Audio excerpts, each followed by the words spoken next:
Alors, le dit Tevet, on va commémorer, comme il est l'usage de le rappeler, la traduction de la Torah en grec. Et ce qu'évidemment, c'est pour ça qu'on jeûne. C'est mardi, Bezrat Hashem, donc effectivement, on commémore cette réalité-là. Et quand depuis déjà plusieurs années, je m'interroge sur, puisque avec un objectif, une volonté, c'est Dieu veut, Bezrat Hashem, que nos maîtres décrètent qu'on arrête de jeûner, et pour ce faire, il faudrait que nous arrivions à réparer les décrets, les erreurs qu'on a pu commettre, justement, pour pouvoir expliquer l'abrogation de ces jeûnes. Sauf que, quand il s'agit de la traduction de la Torah en grec qui nous a été imposée la Septante par les maîtres, en fait, il faut redonner du sens à l'hébreu. Et donc, il y a une question qui s'impose, c'est la question de savoir si effectivement, d'abord, est-ce qu'il y a une mitzvah de parler en hébreu, pour commencer, et quels sont les dangers euh, vis-à-vis de cette réappropriation. Aujourd'hui, ça peut paraître un peu sommaire parce qu'on est en Israël et qu'on parle en hébreu, mais quels sont les dangers dans cette réappropriation de l'hébreu euh, et si justement ils ne sont pas, si justement cet hébreu, cette langue réappropriée n'est pas rattachée à la Torah. D'autre côté, on ne va pas parler comme on parlait il y a 300 ans. C'est une langue vivante. Non, mais une langue vivante, automatiquement, elle bouge. Et surtout, pour ceux qui vont effectivement porter une critique à l'égard de pratiquer l'hébreu dans, on va dire, dans le domaine profane, alors ça laisserait entendre que l'hébreu ne serait pas justement la langue vivante, puisque la meilleure réponse au grec, c'est de vivre l'hébreu dans le quotidien, donc dans le profane. Alors on va voir. Mais c'est la complexité, évidemment, qui est posée. D'accord. Aussi. Oui, On va pas voir. profane. On va voir, il khatik, c'est une mitzvah de parler en Mais hébreu. attendez, c'est pas. Écoutez, on va voir s'il y a un rapport entre ça et la délivrance. C'est pas un hasard si le cours que j'ai intitulé La mitzvah de parler la langue de sainteté entre l'exil et la délivrance. On va voir si justement s'il y a un rapport entre le fait de se réapproprier la langue hébraïque comme une langue vivante, et le rapport à la Géoula. On va aussi évoquer cette problématique-là. Voyons ensemble d'abord dans la Gemara, le Talmud de Yerushalmi Masechet Shabbat. Kol Mishéou Kavua Beret Israël, tout celui qui demeure de manière, encore une fois, fixe en Eret Israël, Veochel Chulio Betahara, et il mange son repas, Chol, il mange son repas dans la pureté, et il parle, Umedaber Belashon Kodesh, Vekore et Shema Baboker ou Baerev, et il lit la lecture du schéma le matin et le soir, ça quitte de la mitzvah de sortir d'Égypte, de se remémorer la sortie d'Égypte matin et soir. Eh bien, il est assuré, nous dit la Gemara, Muftachlo Sheu Mechaye Haolam Haba. Il vient du monde futur. Pourquoi? Parce qu'il parle l'hébreu. Il vient du monde futur. Ok. Vient. Non, oui, Mechaye Haolam Haba. Ok, ok. D'accord, d'accord. Exceptionnel. D'accord. Il est rattaché à l'absolu. Hein. Comment ça devrait pas te surprendre? Hein? Viens du monde futur. Encore une fois, ça veut dire qu'il est rattaché, Il a- il est rattaché à l'absolu. Et nous? Mais il est rattaché à l'absolu. C'est ça que ça veut dire. Alors on peut s'interroger sur le fait, dans notre propos, que en quoi le fait que je... Ça rejoint ce que tu dis, excuse-moi, ça rejoint ce que tu disais, la startup que tu es en train de dire, il est en train de travailler sur. Les problèmes qui se demandent. D'accord. Mais en fait, Ah encore ouais, une c'est ça. fois, et ce qui est important, c'est on est rattaché à l'essence même du monde sous prétexte que je pratique la langue hébraïque. On pourrait se dire, mais c'est une langue comme une autre, ou c'est une langue sociale. Vous n'avez pas vu ton startup, elle s'appelle Tania quand même. Tania. Voilà, on est moi qui se lève, ça va. Nous dit le Rav, accord numéro 2, Asafa, la langue. Mitor Sheinovat Miroach Haouma. On se doute bien que la langue est l'expression du souffle de la nation. C'est vrai pour toutes les langues possibles et inimaginables. Quand on parle une langue, on ne parle pas seulement une grammaire, une idiomatique, on parle aussi, on véhicule une dimension culturelle motivée par le pays en question. C'est la langue. Oui, c'est ça. C'est la langue qui te parle, la langue te Mais parle. oui, mais justement, quand tu as été formé, justement, c'est très important, quand tu as été formé dans une culture orientale, occidentale, etc., L'amour, la il y a langue. il y a des implications évidemment sur toi. Alors justement, c'est ce qui va spécifier l'hébreu. Poelet ilad bia fait. Donc elle insiste, pour reprendre ce que tu as très bien dit, sur le fait qu'elle agit pour forger en nous, pour scinder en nous, consolider en nous, être rotem aouma, le sceau de la nation. Alédé idgabruta, veshiltona, bechaim ou besifru. Tout ce que tu vas lire, tout ce que tu vas vivre, tout l'appareil politique va être motivé par cette langue, n'est-ce pas? Par le rapport à cette langue. Chez Kar et Amida. Ainsi, les choses sont établies. Chez Anafim, donc les branches, Magbirim Gam, Beit Gadlam et Koach, Shorsha Begizam. En fait, une langue n'a de sens que dans la mesure où elle est pratiquée, où elle est parlée, elle est vécue. C'est ça qui prend tout son sens. Un des drames que traversent certaines, même certaines populations dans le monde, c'est le sentiment que le yiddish se meurt. Parce que le seul endroit où on va parler yiddish, c'est à Mea Shearim, disons, grosso modo. Donc il y a certaines populations non juives qui prennent des cours de yiddish Mais non. parce qu'elles veulent conserver cette parole vivante. Mais non. Mais en réalité, c'est très intéressant, c'est très marrant. Et je vais pas tout de suite aller là où je vais dans ma démonstration. Mais c'est quand même très émouvant de savoir qu'aujourd'hui, dans la majorité de la littérature, de la politique, de la poésie, du quotidien qui nous anime, la langue des Juifs, elle se décline en hébreu, pas en yiddish, pas en judéo-arabe, pas en ladino, pas en autre chose. Donc il y a quelque chose qui est dedans. En tous les cas, Shoresh Begizam, elle donne toute sa force. Beaskikam, donc elle se renforce. C'est une langue maladroite. Oui, mais c'est la langue des Juifs. C'est une langue d'assimilation, c'est une langue égyptienne. Oui, mais non, c'est pas la langue des Égyptiens.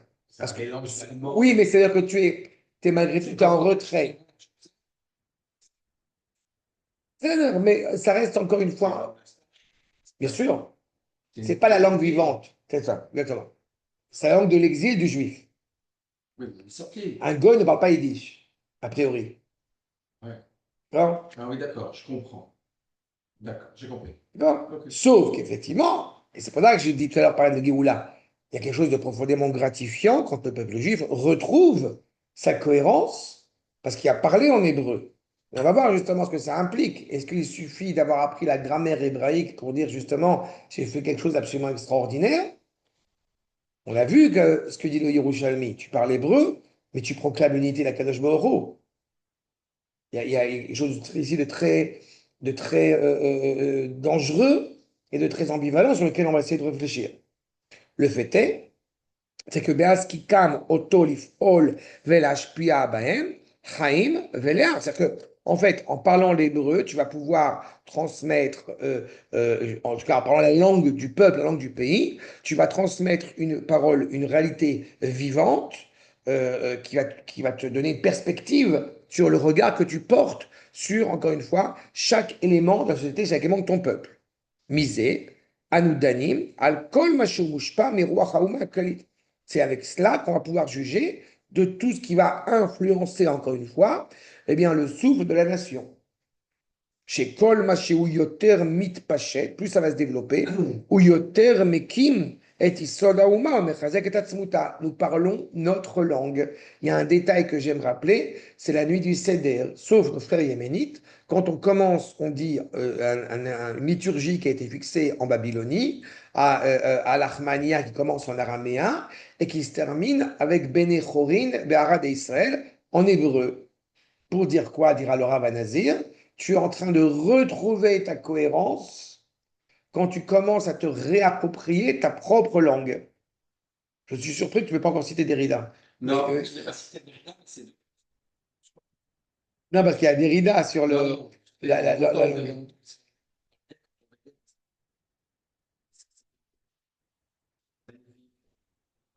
Mieux. Non, mais il y a Derrida qui a dit une phrase que j'aime beaucoup. Vas-y. Je parle une langue, c'est pas la mienne. Alors, Voilà.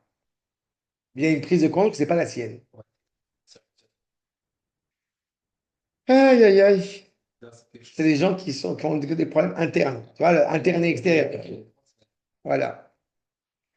Mais bon, encore une fois, c'est ça l'idée. Adacher, Banakel, Inenu Baim. Donc on voit, encore une fois, notre lien qui nous rattache à la Torah. Maintenant, j'insiste sur ce point. Oui. Ce que dit le Rav, c'est que donc la langue, elle a une influence sur le souffle de la nation. Ok, on apprend l'hébreu. Oui. Très bien, on connaît l'hébreu, on parle hébreu, c'est parfait. Maintenant, on va comprendre la Torah. Est-ce qu'on pourrait s'arrêter là? Non. Parce que ce que nous dit le Rav qui est très important, Adasher bene kelinenu baim el yachas Torah, nous venons comprendre le lien qui nous rattache à la Torah, ve itan futal et Israël et son implication et sa ramification bien évidemment à l'égard d'Israël. Tous les détails des engendrements de la Torah vis-à-vis des plus loin, des plus près et des plus loin de notre peuple, Amaasim ve ayunim, les choses les plus rudimentaires comme les choses les plus profondes, mais Ruach Elohim viennent du souffle divin qui anime la nation, Notsru, Venitavu, qui sont en devenir, encore une fois, au nom de la parole d'Akadosh Baruch Hu. Tu ne parles pas le français, tu ne parles pas l'anglais, tu ne parles pas l'américain, tu ne parles pas l'allemand comme tu parles l'hébreu. Parce que cette langue, elle est intimement rattachée à Akadosh Baruch Hu, par essence. Ouais. La force, malheureusement, de la Grèce, ça a été de vouloir essayer de couper, comme nous le savons, le lien transcendant de cette langue hébraïque à l'égard d'une parole qui s'adresse au peuple Sauf juif. Jérôme qui a voulu le ramener, c'est la thèse de mon fils. Qui a voulu le ramener. Oui, mais il n'en est pas capable, parce que ça relève de la mystique et ce n'est pas notre propos. Mais tu as tout à fait raison. Mais donc les Grecs vont vouloir, comme rappelle Manitou notamment, sur le fait de vouloir couper le lien entre la Torah et Am Israël, et transformer la Torah en un livre philosophique très intéressant et très sympathique. Donc évidemment, ils sont automatiquement dans l'erreur.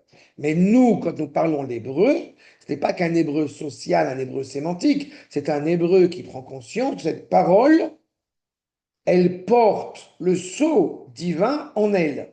C'est généreux. On va en parler. On va y revenir. On va y revenir. Pas grave. Non. Attends, on va en parler. On va en parler. C'est très intéressant parce que maintenant, c'est toute la problématique. Que mot? Chez Aliada, Nidgala, Nevoa, parce que c'est par elle que va se révéler la parole prophétique. Vekol Haïdgeluyot, Ayoter Elionot, toutes les révélations les plus élevées encore une fois, de l'hébreu, de la Torah, de la prophétie, sont toutes évoquées en hébreu. Akol Peri Akash Baruch Hu a donné la Torah en hébreu. La langue d'Adam Arishon, c'est l'hébreu. Akash Baruch Hu parle en hébreu. Pardon. Non. L'araméen est déjà une scission avec la langue de la vérité. Elle se rapproche de la langue de la vérité. Parce qu'il y a une difficulté par déchéance. Donc elle ne se rapproche pas, elle s'éloigne tout en Oui, mais elle se rapproche parce que tu as une difficulté quand c'est une langue aussi, on va dire, aussi cash, aussi claire, aussi limpide. Tu as besoin parfois de prendre un peu de recul Ah, pour pouvoir mieux la cerner. Bon. c'est magnifique. On n'est pas conscient, par exemple, que c'est intéressant que le mot, j'ai rappelé ça il n'y a pas longtemps, justement, dibour, davar, davar c'est un objet pour la Torah. Et pourtant, c'est dibour, c'est une parole.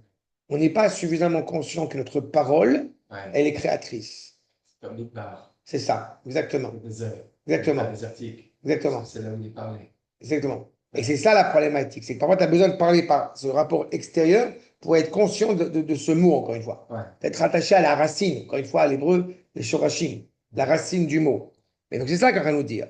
On est, encore une fois, on comprend que chaque idée, elle a germé, et une idée en plus cohérente et authentique, sur cette base de l'hébreu. Et tout va dépendre du niveau auquel est arrivé l'âme de la nation hébraïque. Au niveau où l'âme de la nation hébraïque s'est retrouvée. Kol zetalui bemadrigotea, chez Israël, begilui rucha ou pirio. On est en dehors d'Eretz Israël, on n'arrive pas à révéler pleinement notre parole. La parole est enfermée en exil, n'est-ce pas?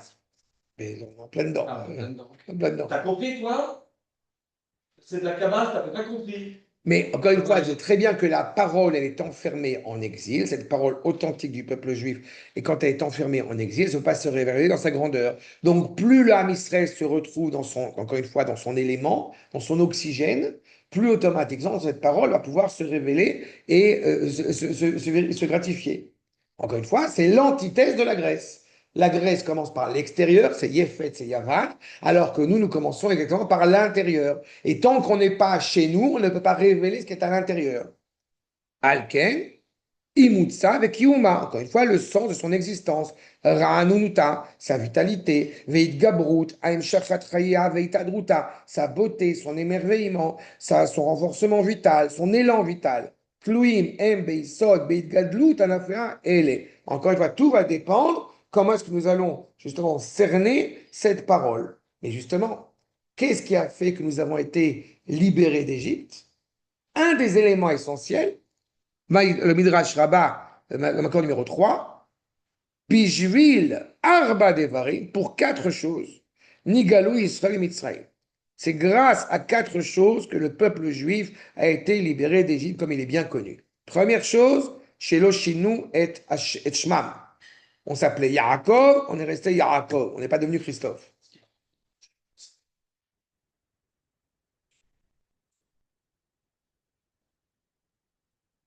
Non, Rodrigue, ça. Tu peux hébrayer ton nom, ton prénom. Il a voulu hébraïser son nom, il y a une volonté comme ça de renouveau. Mais encore une fois, il s'appelle David. N'oublie pas qu'on appartient à un détail qu'on a très bien soulevé Zemmour dans le mauvais sens du terme, c'est que la qualité de la France assimilationniste nous a permis d'être pleinement des citoyens français. Et comme j'aime le dire avec beaucoup de fierté, mon prénom Goy, c'est David. Et mon prénom juif, c'est Jacob, Yaakov.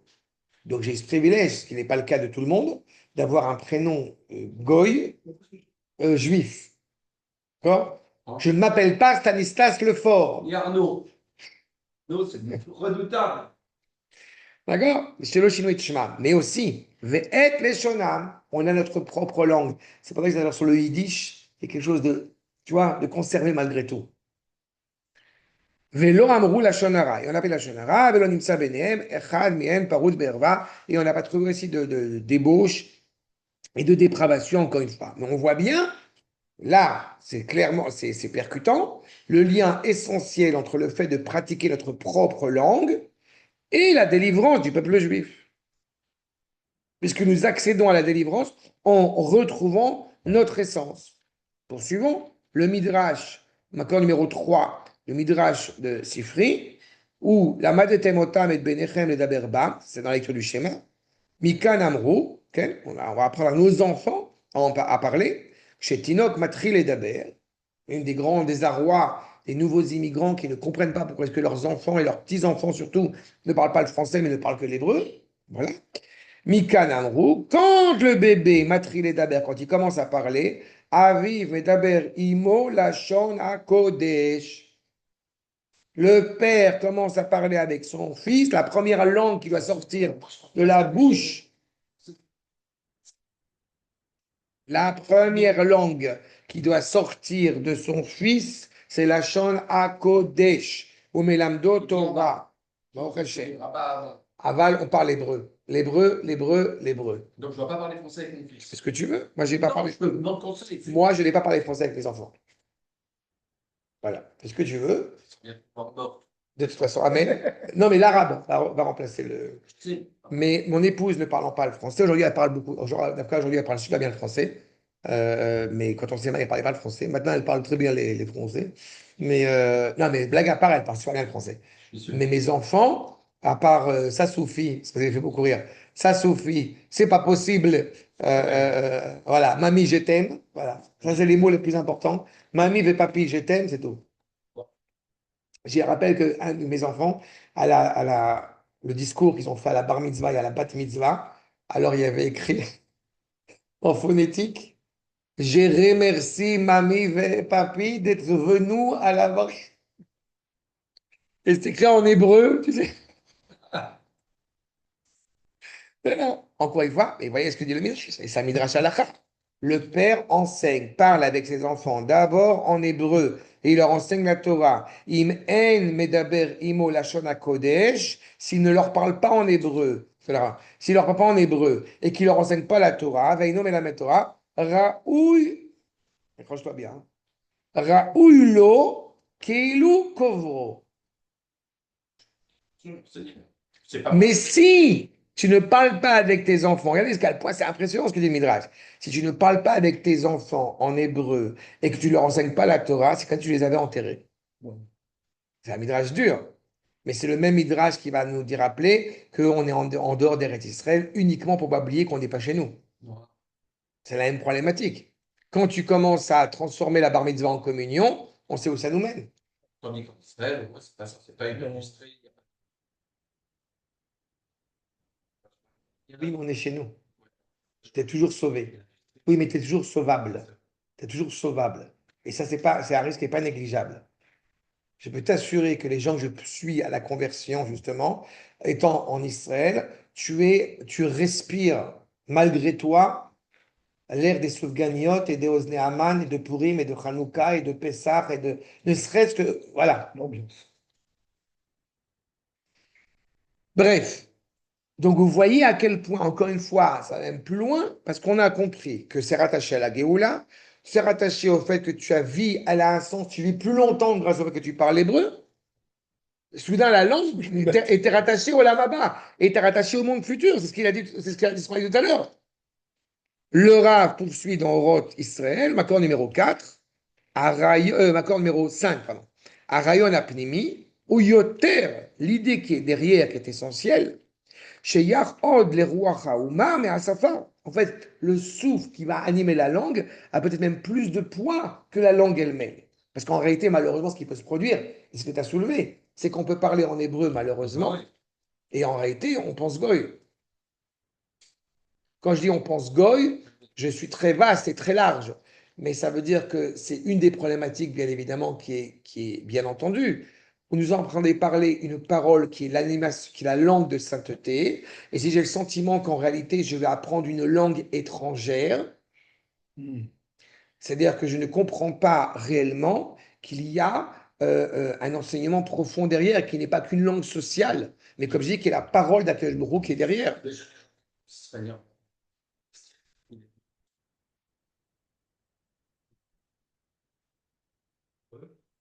par exemple, Nim, Panim, regarde, elle est espagnola à la Ils carte. ne comprennent pas. Non, elle était merde. Vous voyez? C'est ça, c'est ça. C'est exactement ça. Mais cette prise de conscience-là, c'est vrai que ça passe par l'araméen parfois. Cette prise de conscience-là, il faut être. Quand je vois, c'est une mitzvah de parler en hébreu. Je sais pas quand tu dis apprendre une langue étrangère. Pas une langue étrangère. On n'est pas censé apprendre une langue étrangère. On est censé apprendre la langue maternelle. Oui. Parce qu'il y a eu 2000 ans d'exil.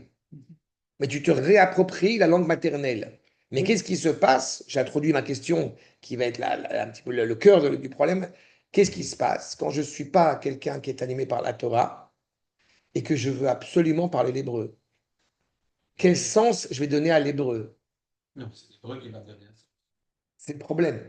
Parce que si je suis un sioniste anti-religieux, je vais parler l'hébreu avec une conception qui va vouloir justement récuser le sens de la Torah. Et face à cela, eh bien, j'ai mon copain Karl Streimel qui va dire, je ne parle que yiddish. Je ne veux pas tomber dans ce piège-là que toi, tu m'obliges, c'est-à-dire encore une fois de parler de l'hébreu en essayant de le couper du Kodesh. Mais c'est d'ailleurs pour ça qu'ils parlent yiddish. Mais c'est ce qu'il est en train de soulever. Parce qu'ils veulent pas. Pour eux, c'est trop important de parler l'hébreu et de. Alors, on va voir. On va voir la problématique qui est posée chez eux. On va voir. Oui, mais en fait, il faut comprendre la complexité. Je dis pas que c'est bien. Il faut comprendre la complexité. Il y a une citation que je vous ai rappelée, que je vous ai citée il y a des années de cela, mais je suis très content que vous en reveniez pas, que vous en souveniez pas pour que je puisse le ramener ici. En une seconde. D'abord, comprenez bien. Donc, encore une fois, au-delà de l'idiomatique, au-delà de la sémantique, il y a le souffle, bien évidemment, qui va animer cette langue. Veimanu bepe male, modim chez peulat asafa. Comprenons bien que, comme tu as dit, c'est l'hébreu qui va me ramener. Donc, peulat asafa, l'action de la langue, mitor sheinosh evet miroach haoma, puisqu'elle prend sa source dans le souffle de la nation, olechet ou poelet, à l'avance, elle souffle, atzmo sheu mecholela. Il se passe beaucoup de choses, il y a c'est un brouhaha, et encore une fois, la langue est en train de reprendre ses marques. Les chasko, kal vachomer, elle va le renforcer, j'ai pris à ruach hayoter pnimi, puisque l'hébreu est l'expression de ma langue profonde intérieure. Donc toutes mes idées, toutes mes cohérences, ma pensée, mes idées, etc., vont être motivées par l'hébreu. Donc, tria aleumit mamshicha ou magdila, et okaratam ou shmiratam. La résurrection de la nation va prendre tout son sens grâce à la résurrection de l'hébreu, parce qu'on réintègre encore une fois notre authenticité. Dans ce cas-là, que se passe-t-il pour ceux qui sont réellement rattachés à Kadosh Baruch Hu et qui malheureusement parfois vont avoir tendance à s'opposer aux congressionnistes, s'opposer au retour en Eretz Israël parce qu'il n'est pas motivé par la Torah, parce qu'on va dire éventuellement, il faudrait attendre, il ne faut pas énerver les nations, il faut attendre que le Mashiach revienne nous chercher, etc. Mais cependant, concernant l'hébreu, ça ne dépend pas des nations, ça dépend de nous-mêmes. C'est pas? Regardez ce que dit le Admor HaChaloutz. C'est un nouveau livre que j'ai acheté il n'y a pas longtemps, bon Hashem, et que j'ai vu que c'est des pépites. Il y a un livre de 700 pages, Ken, et bon Hashem, et tous les articles qui sont dedans, vous voyez ce qu'il nous dit sur Makor numéro 6. Le Admor HaChaloutz, j'ai oublié de dire, c'est le frère du Esh Kodesh. Le Esh Kodesh, c'est le Admor de Piasetzna qui a été décimé à Shoah, très Shoah. Et lui était en Israël, l'Admor HaChaloutz. Il étudiait avec le Rav Kook et tout ça. C'était le Rav de Guito, non Non, oui, le Esh Kodesh. Lui, il était à Pardestrana, il était là-bas. Ken.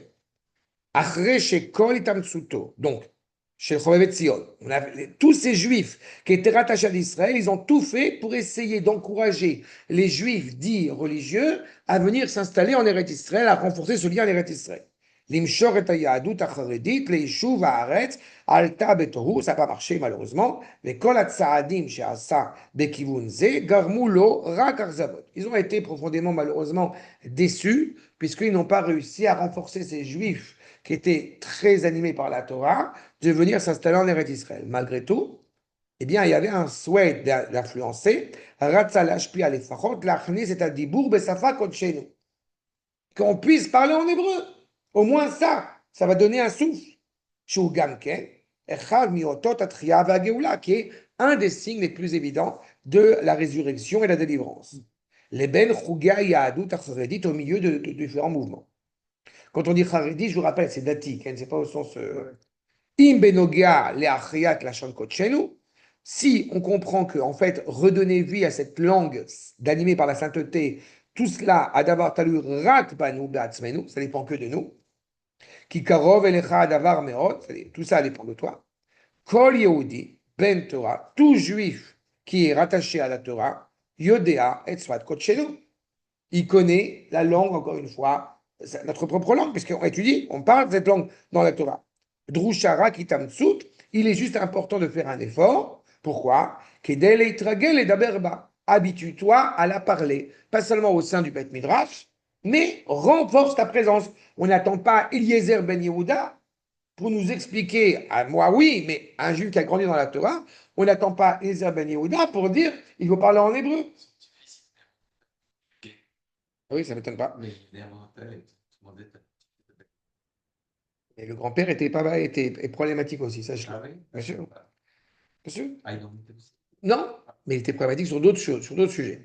Et malheureusement, dans l'histoire nationale, on met l'accent sur les Ben Yehuda. On a juste oublié le nombre de fois où il allait prendre conseil auprès du Rav Kook, notamment pour redonner un sens à la langue hébraïque. C'est vrai. Non, il était obligé de le faire parce qu'il n'avait pas le choix. Ah, Il n'avait pas le choix. Il était loin de la Torah. Il fait partie de ces gens, c'est toute la problématique qu'on est en train de soulever. Il fait partie de ces gens, malheureusement, qui justement, c'est ça. ouais, mais tu peux pas faire. Oui, mais c'est ça le problème. C'est exactement le cours que tu nous as donné pour pas seulement des laïcs, vous pouvez pas des laïcs, mais des... Oui, mais il y a un problème de fond, c'est-à-dire qu'on se porte volontaire pour ça. On ne peut pas se plaindre de l'armée qui n'est pas à la hauteur de ce qu'on voudrait spirituellement parlant si on a fait le choix délibéré de ne pas y participer. On peut pas se faire on peut pas, et c'est ce qu'on est en train de dire maintenant, on ne peut pas se plaindre que des gens justement loin de la Torah vont vouloir absolument résurger l'hébreu, ce qui est en soi un miracle à part entière qu'ils y aient pensé, si les gens qui sont justement, comme il dit, des Bnei Torah, ils ne sont pas investis dans cette mission-là. Ça ne vaut pas le coup de faire un effort. Après que les Chachamim, ils ont dit, nos maîtres ont tellement émis l'éloge, on a vu avec le Yerushalmi, on a vu avec le Midrash, quel point ils ont mis l'éloge, un point d'honneur, à parler de la valeur, encore une fois, de parler en hébreu. Encore une fois, on recite ce qu'on a vu tout à l'heure. Hach Amrou, jusqu'à quel point qu'ils disent que tout celui qui est fixé en Eretz Israël, et il parle Belashon HaKodesh, Muftar Loshu Ben Olam Haba, il est rattaché au monde futur. Mais lama et tout la nashim, comment des gens qui sont proches de la Torah, à qui on voit la louange et l'importance de parler en hébreu, ils s'interrogent comment peuvent-ils donner la possibilité à des gens qui sont loin de la Torah, les anashim chokim minadat, l'arzik beswatenu akedosha. Comment est-ce que eux, ils peuvent avoir justement, comment est-ce qu'on peut abandonner, négliger cette valeur de parler l'hébreu et de donner cette mission à des gens, entre guillemets, qui n'y comprennent rien. Vela sota, rak, kila prati. Chacun fait ce qu'il veut. Non. Alors, Talmidei Chachamim, des maîtres, des gens qui ont la crainte envers Akadosh Baruch Hu, Trovim Elia, qui sont proches de la Torah, qui sont plus proches d'elle que eux. Ve'acharei chodashim achadim, shel ta'amula, encore une fois, et ils ont fait une campagne, ils sont tellement embarqués, Eliezer Ben Yehuda, sont tellement embarqués là-dedans, encore une fois, qu'ils ont réussi à résurger la langue, j'ai envie de dire, malgré nous, malgré tout. Ils ont fait une société avec un mouvement, avec 180 personnes, et se sont obligés à parler en hébreu, pas seulement à la maison. C'est extraordinaire quand même. Mais oui, mais pourquoi ça vient de là-bas? On peut pas. Pourquoi ça vient de là-bas? Ça aurait dû venir de l'intérieur. Pas seulement des noms. Oui, ça, c'est par rapport à la construction physique d'Israël. Donc, à la rigueur, c'est pas grave. On peut comprendre que la construction physique d'Israël, on n'y était pas rattaché. Mais l'hébreu, c'est une question spirituelle, c'est une question linguistique, c'est une question qui donne un sens.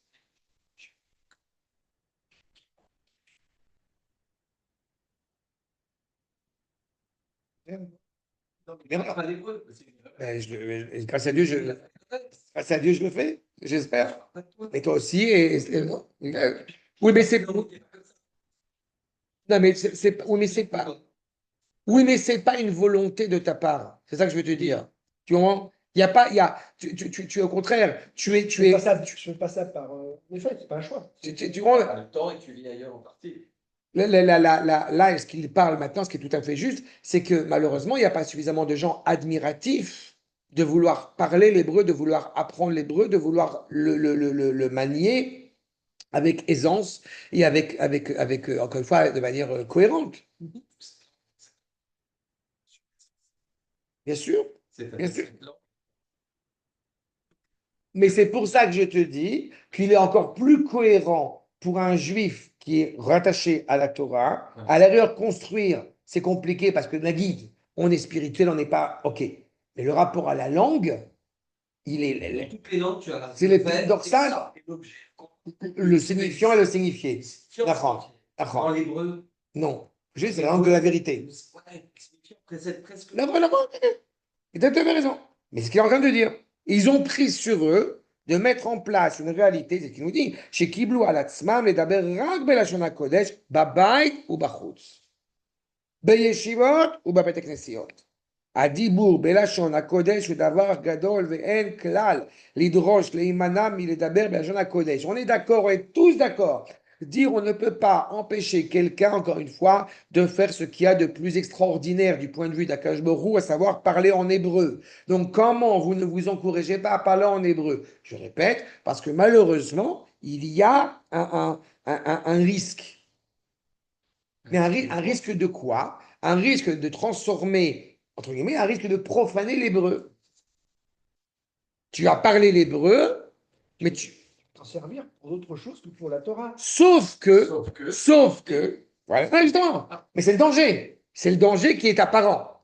Sauf que, dans le Sefer Devarim, le commentaire de Rashi, il va reprendre le sifri qu'on a évoqué tout à l'heure sur la problématique de parler l'hébreu et son importance, mais il utilise un terme qui est quand même très intéressant. Regardez ce que vous avez, macron numéro 7, Mikan Amru, Kshatinok Matrile Daber. On retrouve la même dimension qu'on a vue quand le bébé va commencer à parler. Que dit Rashi? Aviv Messiach Imo, Belashon HaKodesh ou Melamdo Torah. Il n'a pas dit, il lui apprend la lecture du schéma. Ou Messiach Imo. C'est quoi les Sochéach? C'est parler. mon fils, comment vas-tu? Comment s'est passée l'école? Est-ce que tu as acheté des tomates? C'est ça, Messiah. Ça veut dire que la conception séculière qui a été véhiculée en exil, qui laisserait entendre que le profane, eh bien, est déconnecté du sens authentique de l'hébreu, est une bourde considérable. Mais d'un côté comme de l'autre, malheureusement, à la fois du point de vue dit religieux, il y a une erreur, mais aussi du point de vue dit pas religieux, il y a une erreur colossale. Quelle est l'erreur colossale? C'est de vouloir inventer une nouvelle langue qui va s'avérer déconnectée de son origine. Il y a une lettre que je vous ai ramenée de Gershom Scholem, qui écrit en 1926 au professeur Rosenzweig, Franz Rosenzweig, au philosophe, et, enfin au juif, bref, sur les dangers qui animent la nation hébraïque à son époque. On est en 1926. Je sais, c'est pour ça que je dis que voilà, je suis content que tu t'en rappelles. Donc je vous ai ramené la lettre qu'il a indiquée. On va la parcourir, en tout cas dans les grandes lignes au moins. Voyez ce qu'il nous dit. Macron numéro 8. Eretz Zou, Meshula le Ar Gaash. C'est un volcan. Shalachon Mefav Pefet Bo. Un volcan avec, encore une fois, le langage qui bouillonne dans cette résurrection de la nation. Medabrimba, Al-Kol Kach, Al-Kol, parce qu'il y a une erreur de frappe, Al-Kol Mashalou Larchilenu. On parle de beaucoup de choses qui peuvent aussi nous faire, encore une fois, trébucher. Vioter Mitamid, encore plus que d'habitude, à la Aravim, bien évidemment, nous parlons des Arabes. Mais, Ariel Sakana Acheret, il y a un danger, semble-t-il, beaucoup plus inquiétant. Encore plus inquiétant que la nation arabe.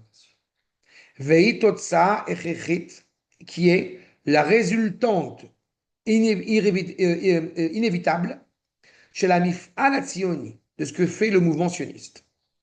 Pourquoi? Manemar al itkun alasha, al itkun alashon à ivrit. Qu'en fait-on de la du renouveau de la langue hébraïque? Klum.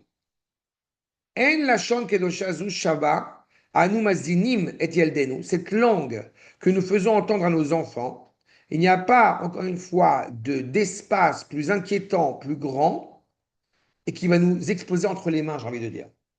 Pourquoi? La manière dont on parle l'hébreu aujourd'hui, en la coupant de son origine, en le coupant de sa source. Omnam, Anashim kam enam yodim emsi. Les gens ici ne savent pas ce qu'ils font. Emzvurim, ils pensent que Allah beyadam lechalel et alashon haïvrit. Ils pensent qu'ils ont pu réussir à profaner la langue hébraïque, la rendre moderne. Ach en ze emet kamuvan.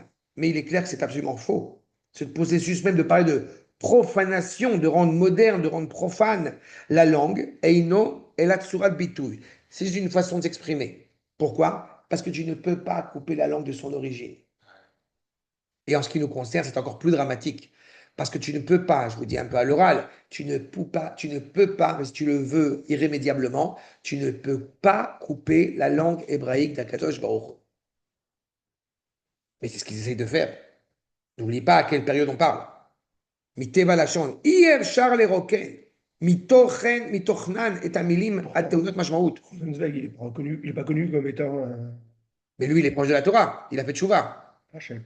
Lui, il a fait tchouva. À Yom Kippour, il a fait tchouva. Et Gershom Sholem, il fait partie de ces gens qui a dit Shaul Leibovitch que je ne comprends pas pourquoi est-ce qu'on nous compare tous les deux, parce que lui croit en tout mais ne fait rien, alors que moi, je fais tout et je ne crois en rien. Grandeur de Shaul Leibovitch.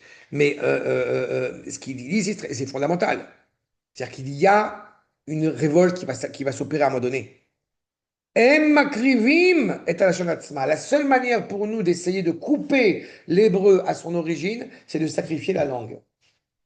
Ça veut dire, comme j'ai dit il y a quelques années de cela dans un cours à Sukkot, que si on considère que Ahmed Tibi est un citoyen de l'État d'Israël, ça voudrait dire qu'il doit être dans la Soukha pendant 7 jours. Il y a écrit qu'on a Ezrach Beisraël chez la Soukha. Donc on a transformé la langue en voulant la couper de son origine et on a créé un malaise considérable. Et c'est un terme qui a un sens, bien évidemment. Mhm. Maintenant, inim sorli aldenu, ce qui va s'avérer être encore plus dramatique, parce que nous, on connaît l'origine. Gershom Sholem, il a cette connaissance derrière. Mais les générations qui viennent n'ont pas cette connaissance derrière. Inim sorli aldenu, si on transmet à nos enfants, à la chante kefichinim seralanu, à cette langue telle qui nous a été transmise, imanu de Rama Avar, nous, la génération transitoire.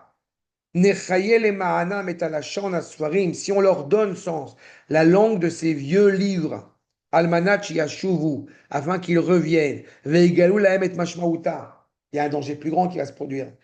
Si on commence à leur enseigner réellement l'hébreu tel qu'il est, en se référant à l'exégèse traditionnelle, mais que Dieu préserve, ils vont se rapprocher de la Torah. C'est un C'est problème. vrai qu'à notre part, c'est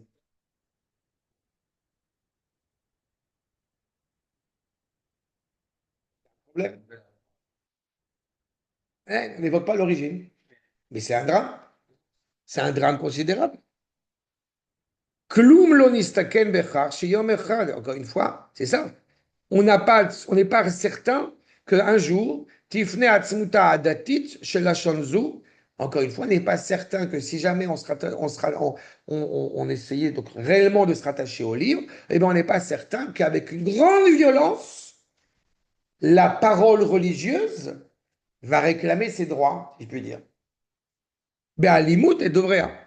Ou beyom, shetifrotz, itpotetutzu. Au moment où ça va exploser, Ezedor, quelle génération va souffrir de ces résultats? Encore une fois, disait Yaakov Khazan, on a voulu élever une génération d'hérétiques, on a élevé une génération d'ignorants.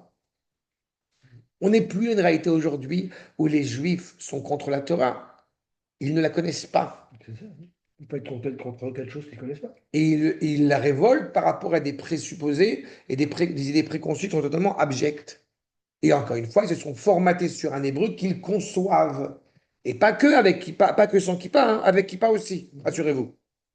Anu chaim betor leshonenu. On vit dans notre propre langue. mais tu as quand même.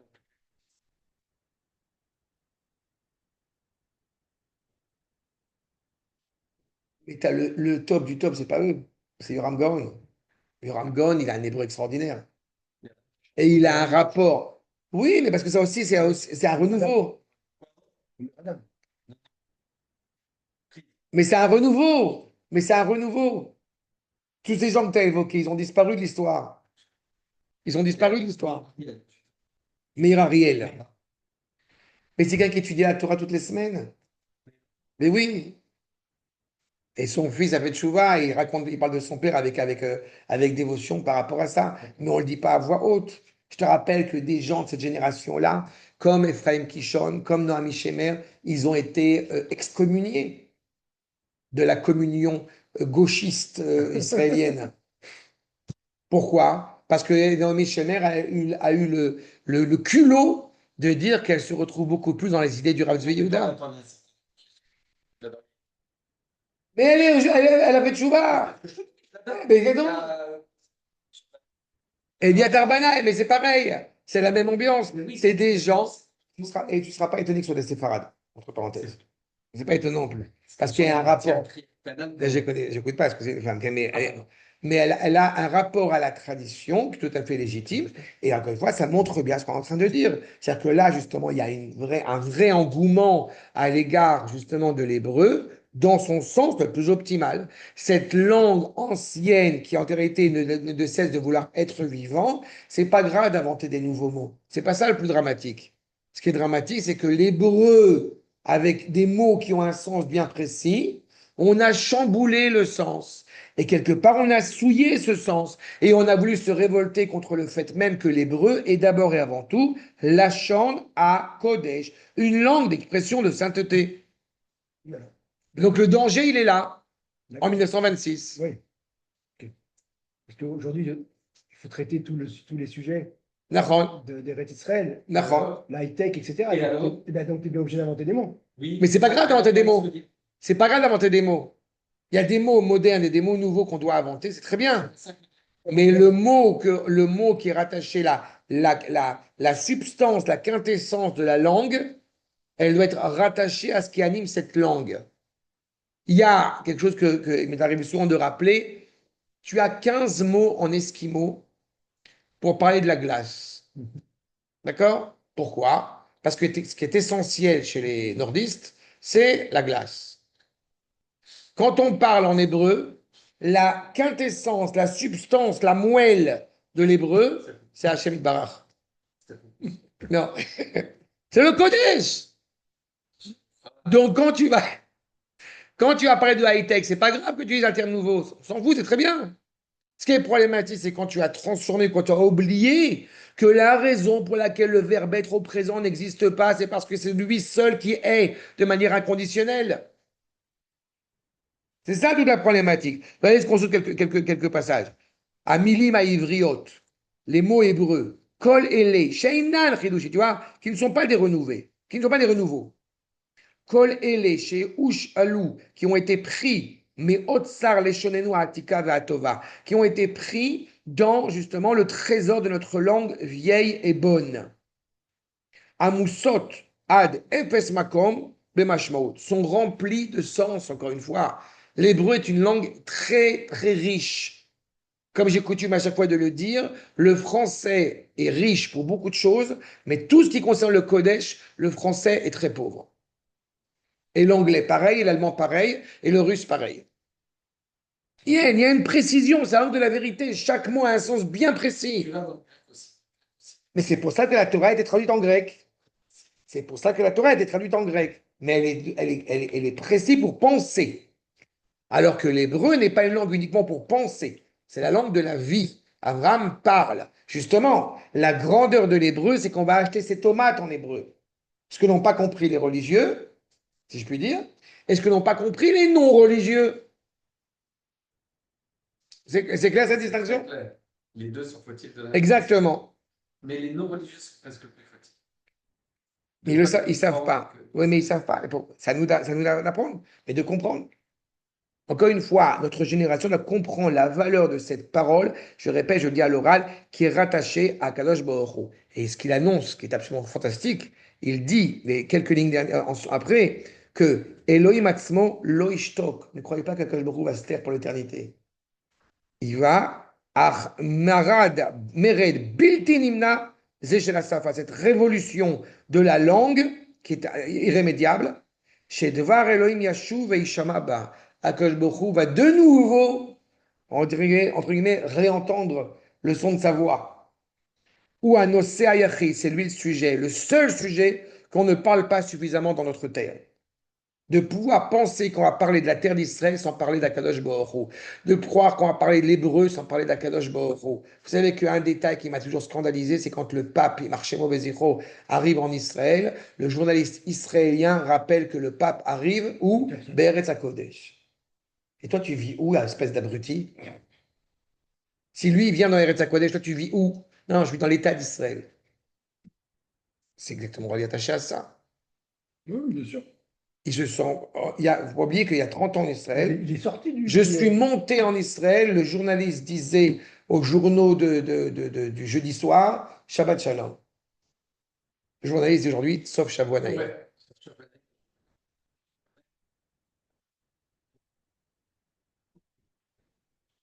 Oui, le matin. Ah ouais. Mais ça, c'est un truc qui est inscrit dans le protocole. Oui, mais C'est quelqu'un, c'est fini. bon, Hachem, Oui, tabar chez moi. ça, oui, ça, je suis d'accord. Mais on n'aura plus le chemin. Oui, on aura autre chose. T'inquiète pas, on trouvera. Ah, c'est comme ça. On trouvera. Mais tu connais comprends que le. exactement.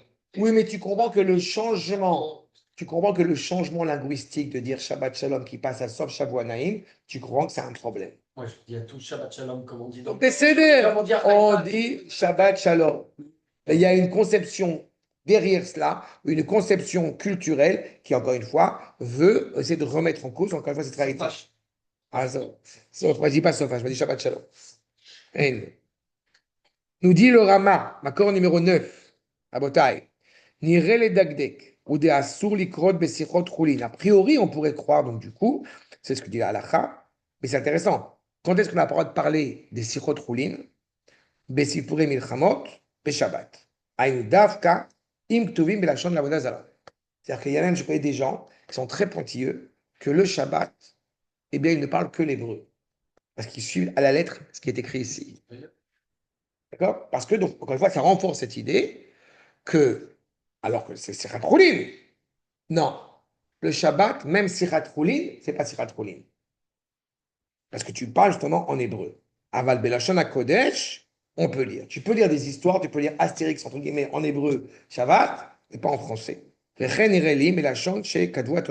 Comme on dit encore une fois, l'idée de lire, l'idée de parler dans une autre langue que l'hébreu. Quand tu reviens à Shabbat, tu retrouves ta cohérence. Et pourquoi? Nous dit Maguel Avram, accord numéro 10, à la chambre, parce que l'hébreu, et c'est pas vrai pour le français, et c'est pas vrai pour l'anglais, yesh bo gdusha, mais l'omed mimenu, vrai Torah. C'est a posteriori.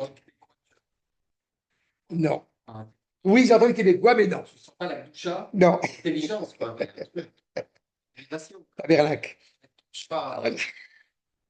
L'hébreu, Rabotai, est donc animé, encore une fois, par la sainteté, par excellence. Et ce n'est pas seulement une mitzvah.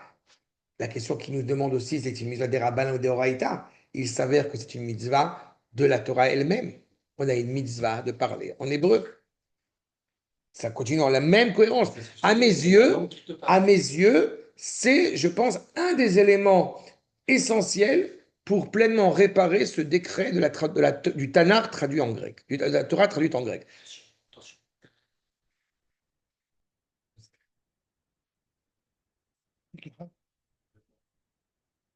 Nous dit le Rambam,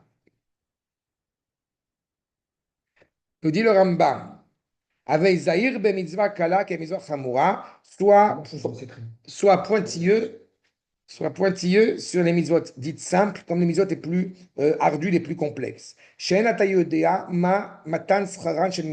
que tu ne sais pas quel est le mérite, quelle est la récompense de chaque mitzvah que tu accomplis. Quel type de mitzvah simple, qui t'apparaît simple a priori?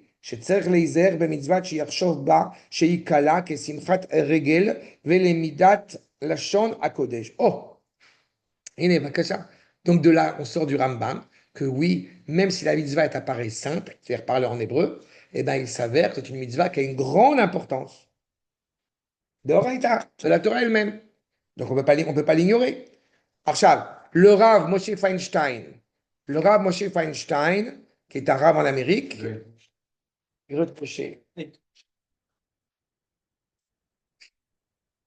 il dit quelque chose, et là aussi c'est important, parce qu'il amène une nuance par rapport à ce que je viens d'évoquer maintenant, sauf que là encore, à mon humble avis, ça a le sens quand on est en Amérique, pas quand on est en Israël.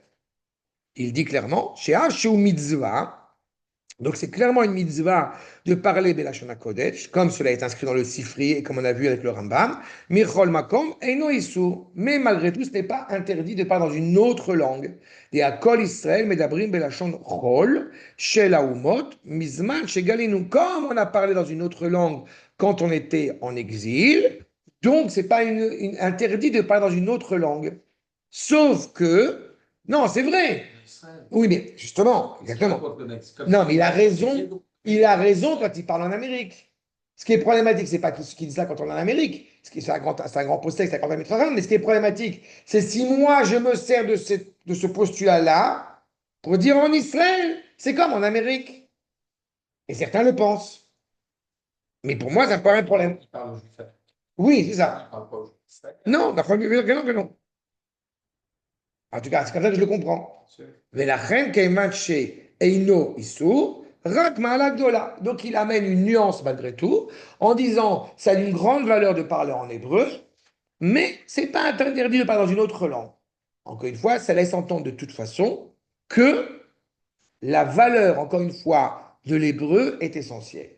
Et pas seulement à la synagogue, et pas seulement au Beth Midrash, et pas seulement à la yeshiva. Le Yerushalmi, accord numéro 13, dans le traité de Shabbat, Bo beyom gazru al pitan, al gvinatan, val yainan, val leshonan. Sur ce qu'on mange, le fromage, le vin, nous dit dans son commentaire, Makor numéro 14, Korban Aeda, Shelo yargil adam atzmo ubanav ledaber belashon agoim. N'habitue pas ni toi ni tes enfants à parler le goy. C'est impressionnant quand même la précision. Et le Maharsham aussi nous dit, Makor numéro 14, c'est le Khatam Sofer. Be'im, 15. Makom 15, pardon.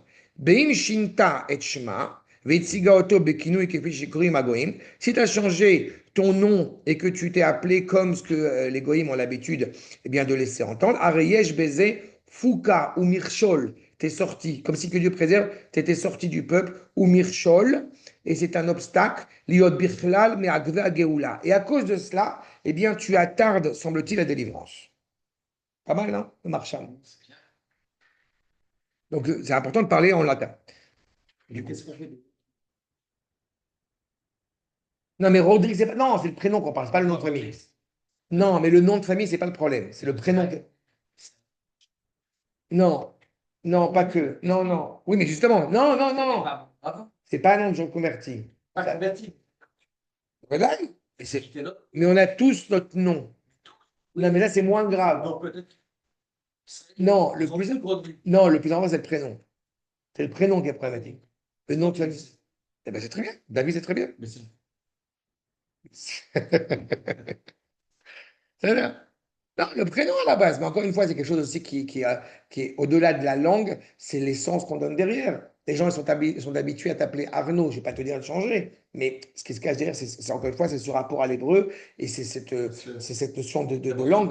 Ça fait 20 ans que je suis à Les gens, ils ont l'habitude. Le Khatam Sofer, accord numéro 16, Nireli. Chez Mishum Achi Nigu Avotenu, comme nos pères, nos aïeux et nos enfants ont été dirigés par nos pères, Mibli les saper belashon hakodesh, venishkach mitanu legamre, be'avonotenu arabim. Voyez, encore une fois, on a vu avec le Rav Feinstein, on voit avec le Khatam Sofer, comme malheureusement on a vécu en exil, on a vécu et on a oublié notre langue, et nous, on est, comme j'aime à le dire, on est passé de la bar mitzvah à la communion. Mais, Be'avonotenu Arabim, ce qui est un grand malheur.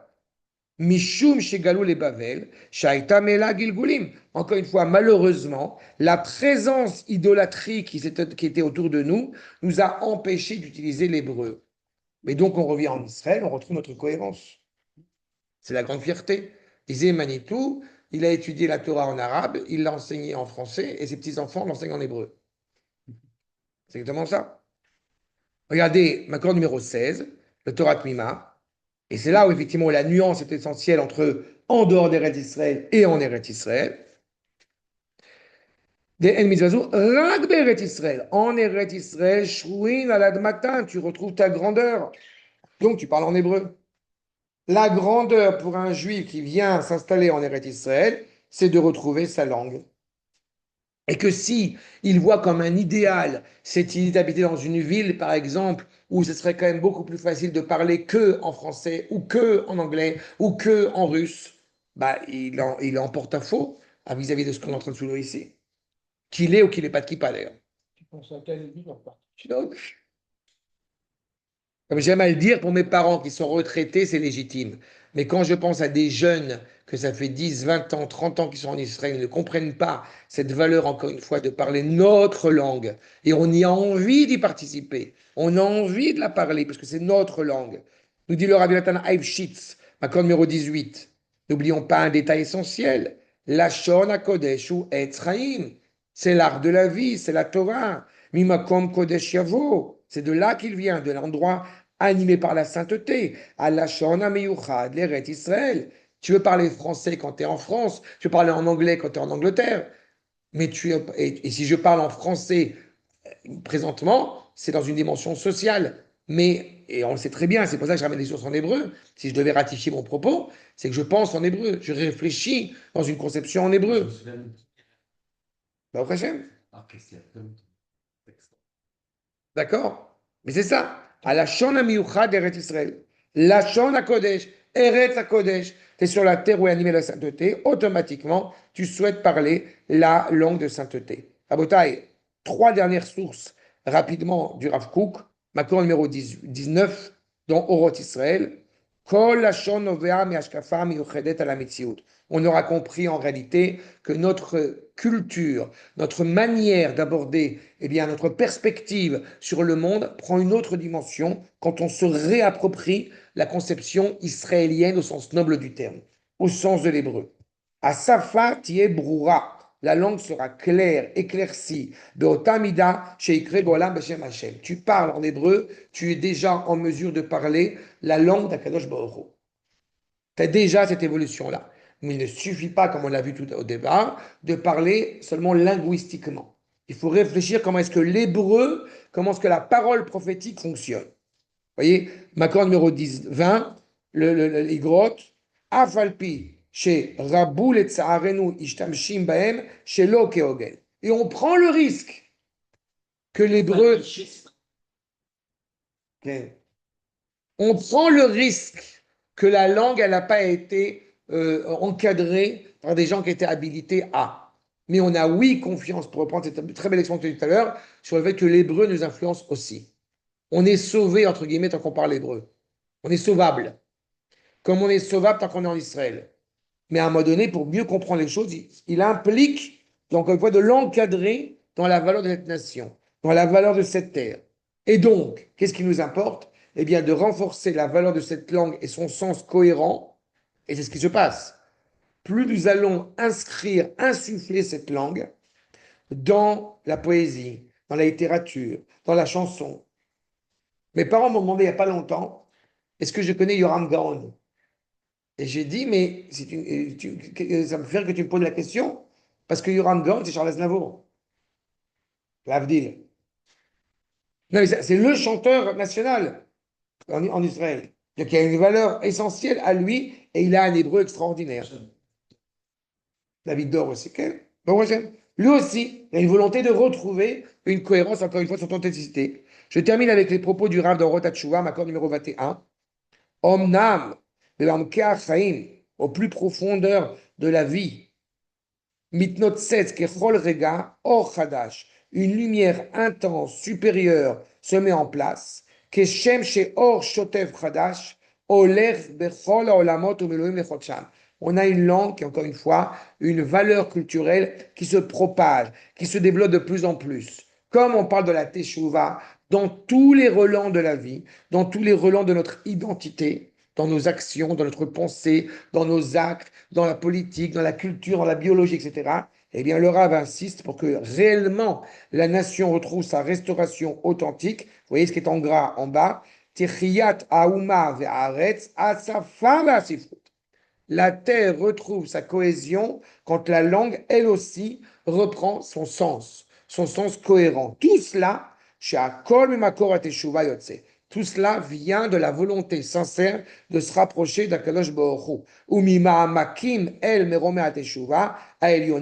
Et ça vient des plus profondeurs, encore une fois, de la Teshuvah, pour s'élever au plus élevé. Si je résume, je fais une conclusion de tout ce qu'on a vu maintenant, on a vu en fait 5 points essentiels. Le premier, qu'il y a un mérite extraordinaire à parler l'hébreu. On a le monde futur, on a la Géoula, on a une vie qui s'avère plus longue, etc. Deuxième point, le fait de comprendre que ce n'est pas seulement une parole qui doit être traitée, qui doit être prodiguée dans le Beth Midrash, mais aussi dans tous les domaines de la vie. Troisième point, que en fait, oui, mais c'est pas que le Beth Midrash. La France, elle se révèle dans sa Gdusha. Mais c'est pas le Beth Midrash, on ne veut pas transformer. Mais c'est d'accord. D'accord. Mais c'est très important ce que tu as dit. Parce que c'est ça toute la controverse entre les gens dits et ça. Exactement. Alors que nous, justement, nous voulons développer, exploiter, comme la Hanoukia qu'on a vu il n'y a pas longtemps et qu'on fait dehors. On veut cette.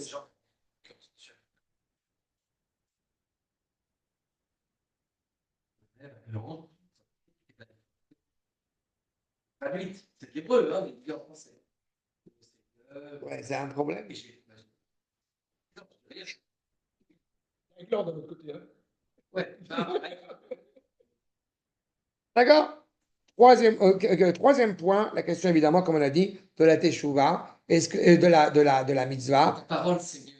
des Rabbanan ou des Horaïta, on a compris qu'a priori c'est des Horaïta en Israël, et qu'en dehors d'Israël, c'est légitime de parler une autre langue, mais encore une fois, c'est une autre langue. Quatrième point, le lien essentiel entre l'hébreu et la terre d'Eretz Israël. Et enfin, dernier point, plus nous allons, encore une fois, rétablir, revenir à cette essence même de sainteté, plus nous sommes assurés clairement que nous pourrons, Bezrat Hashem, Pourquoi tu as fait ce arrêter de jeûner le dit Tevet.